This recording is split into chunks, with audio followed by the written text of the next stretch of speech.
We're pleased to welcome Michele Siekerka, President and CEO, New Jersey Business and Industry Association. Good to see you, Michele. Great to be here.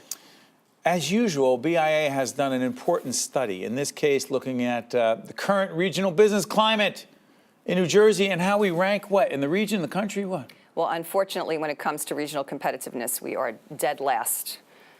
Dead last, meaning when we track trends on spending, on taxes, on cost of living, we rank last in the region. We did a study where we took 6 factors and we compared ourselves to 7 states in the region, Northeast, and we came in dead last. Based on, is it taxes primarily? Yes. Which ones? Well, if you think about corporate business tax, if you think about individual tax, if you think about individual property, meaning income tax? Yeah. If you think and then property. Oh, property tax #1, absolutely #1. So some of these taxes were not dead last, but when you rank the 6 factors all together and you add them up and score them, we are last. And we're not just last, we come in 33. And the next one behind us is at like 26 when you add up the factors. Add in another piece of this. There are lots of folks across this country who believe fervently, Michele Siekerka, that we need to increase, you know where I'm going, the minimum wage, $15 an hour. I see campaigns everywhere, people saying it's not a livable wage. I think that you are saying that the survey found that that $15 minimum wage in New Jersey would make us more or less competitive, what? Oh, no, less competitive. So our #1 out-migration state is Pennsylvania. They're not even having a discussion around raising minimum wage right now. In New York, you know, the discussion is different. Cuomo is on behalf of it. We also know what the challenge in New York is right now. It's very early on, and we already hear from our industry members, our business members who have companies in New York as well, where the challenges are. Retail, supermarkets, they're very challenged over there. You know, people think that everybody always talks about corporate greed and corporate welfare and thinks there's all this money flowing back to companies. Let's talk about Main Street companies. Their profit margin is about yo big. All right, think about the pizzeria, think about the bakery, think about the laundromat.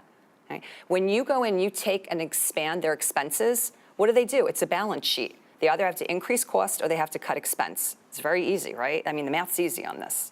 So I want to understand something else.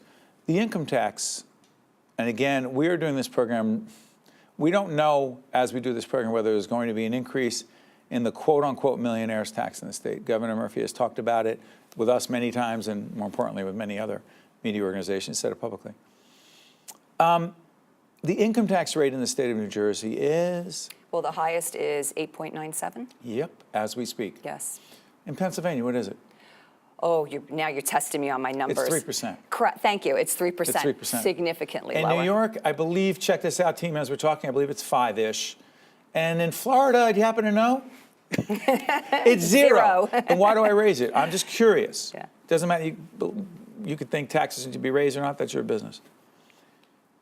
How easy is it for certain people who don't like or don't want to stay in a state with a certain income tax rate to, quote, just leave?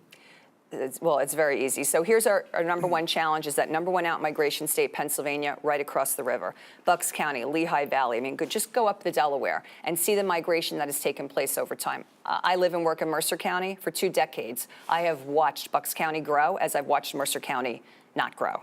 Okay? Right. So you can talk about out-migration to that #1 state right across the river, walking with your wallet. But the other thing is you talk about Florida. Now, we can't compete with Florida. Let's be fair. No, you can't. That's 0. And we need an income tax in order to pay for our public schools and a whole range of other things. And the services that we have, rich services in the state of New Jersey. But what we do have, and remember, you know, the sun shines all the time in Florida, warm weather. When people aren't, because people say, oh, they go to Florida for the weather. They're not going to Pennsylvania for the weather. So keep that in mind, right? That's a definite walk with your wallet, okay? But what they are doing is we have the new, what I call the new snowbird phenomenon. 6 months and a day outside the state of New Jersey, you're not considered a resident of New Jersey for income tax purposes. So therefore, more people, the traditional snowbird used to be go down after Christmas, come back around Easter. Now? 6 months and a day. 6 months and a day outside the state of New Jersey, you're not taxed on your income in the state of New Jersey. So then you have 0 income tax because you're not a Florida resident. If you are a Florida resident, absolutely correct. Yes, so we see that. I could tell you, go to Trenton Mercer Airport on a Thursday night. You will see all the folks who can afford to do it go down to Florida, counting their days for the 4-day weekend. Mm-hmm. What do you say, Michele, devil's advocate, what do you say to those, again, we don't know what's going to happen with the millionaires tax. What do you say to those, like Governor Murphy and others, who say, you know what, we've got a pension crisis in New Jersey with public employee pension. crisis. It's underfunded. The public schools are not getting the dollars they need. A whole range of other services. If we do not raise taxes on the wealthiest in the state, the governor's often called it a fair tax, we will never be able to do the things we need to do to keep services where they need to be in the state. You say? I say we need structural reform. What does that mean? That means that we need to restructure how we fund education through property tax, number one. We need to address how the health care benefits for state workers. Now, I'm not picking on state workers, okay, but there has been, at least for 5 years, a recommendation out there to the tune of $1.2 billion to take the health care plan from a platinum to a gold. $1.2 billion, Steve, right there at the save making. it? Yes. Yeah, but Michelle, that goes right back into the budget. You could put that into the pension. But didn't public employees give up a whole range of their benefits in the 2011 pension reform plan between Governor Christie and the Democratic legislature? Didn't they give up a lot? Oh, there's so much more opportunity for reform. There was absolutely reform at that point in time. Step one of reform. There's so much more, and you're not having a disparate impact, a disparate treatment of the state worker.